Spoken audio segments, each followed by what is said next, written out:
Now, Sonia, tell me a little bit about yourself. Where are you from? What was your upbringing like? Alright, so I am from Islington, East Berbice. I was born and raised in that village.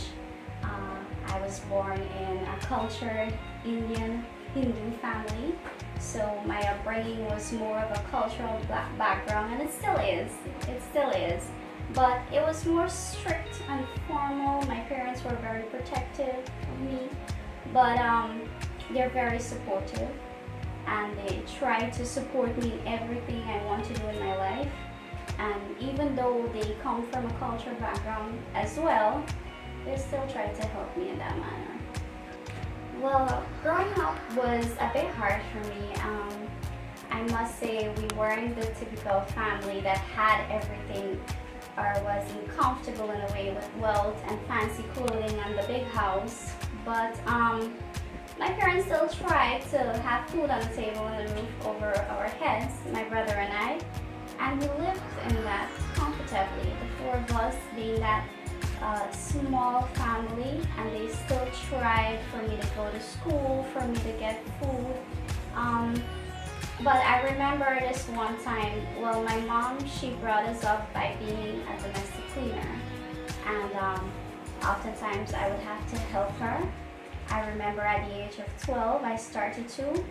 And it was an experience for me because I knew that from folks, business people, they would often take advantage of you in some way of the sort. But I knew that I had to help my mom out with that because we're leaving there with some money in our hands so that we could afford to buy things for the family, even groceries. So I knew that it's part of the cause, and most people look at me and be like, oh, she grew up as a princess, seeing my appearance.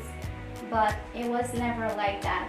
I grew up really hard with my family, and I was taught at a really young age that the world is cruel, and you really have to make it out on your own just by believing in yourself and doing the right things. Doing the right things. And my mom would always teach me that if we go to someone's house, even to help her out doing the chores and stuff, never to steal, never to see their things, because she knew that I hadn't any of that. Even the kids, their toys all over the place, or money, she would say to me, don't ever take anything, because trust is key. And if they can't trust you and they tell it to somebody else, then that other person wouldn't want you to be in their house anymore. So trust is key. What was the conversation like saying, okay, I want to enter the Miss Berbice pageant, and they have a swimsuit segment. How did that conversation go? Oh my, so at first I was a bit scared to even tell my parents that I wanted to join the pageant. So I was a bit reluctant on that. But that was the first thing my mother asked. So you have to model on stage with panty and bra, with bare panties. So I'm like, it's more to it than that, Mom. And I get to talk to my designer, and I get to put in a word and put in the idea. It doesn't have to be something too revealing. I can work my ways around it. And she was still on her ways with that, but at the end, when they went to the event, my parents supported me at every event. Yeah. And when they saw me at the swimsuit event, I thought they would probably shout and say, I don't want you to walk like that, or you're not going on stage with that. But no, they were actually proud to see that even though I was brought up in such a way, I walked with confidence, and that was good. That was good for me. What has your experience been like being in this pageant? Because there is often a misconception about pageantry that it's glitz and glams and it's just looking beautiful, and it's not a lot of hard work. What was that like for you? Alright, so when I started the pageant, I was a bit worried. I wanted to know what would it be like for me, since I have no experience in pageantry whatsoever. But as I got more in depth in the pageant, I learned that it's hard work as in community service. It's more than just being behind the scenes, being behind camera, looking all beautiful, and that's just it. It was more about public speaking, more about community service. It was more hard work trying to impact lives in communities and around you. So it was a lot of work. It is a lot of work, but I must say, pageantry, people often underestimate pageantry, saying that, oh, it's just a way for girls to dress nice and go model on stage and that's about it. But it gives you this opportunity. It's this whole platform that helps a young girl to realize her potentials, to realize what she's capable of. And that's what I got out of the Miss Berbice pageant. I can honestly say that to anyone.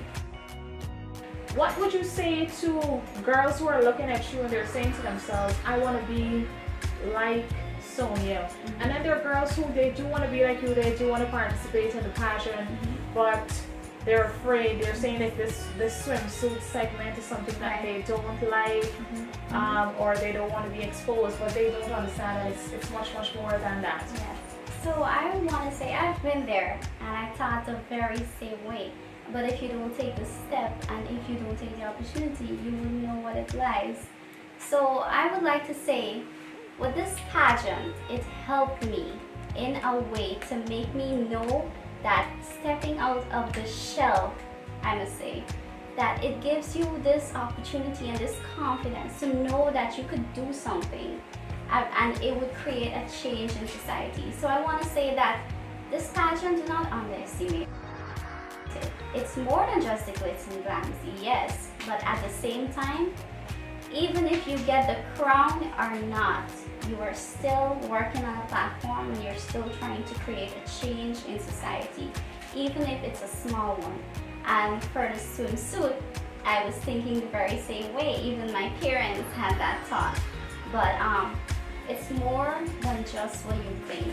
You could actually work your way with your swimsuit, and it doesn't have to be anything revealing, and it's not that bad because you get to realize that you're confident and you could work it.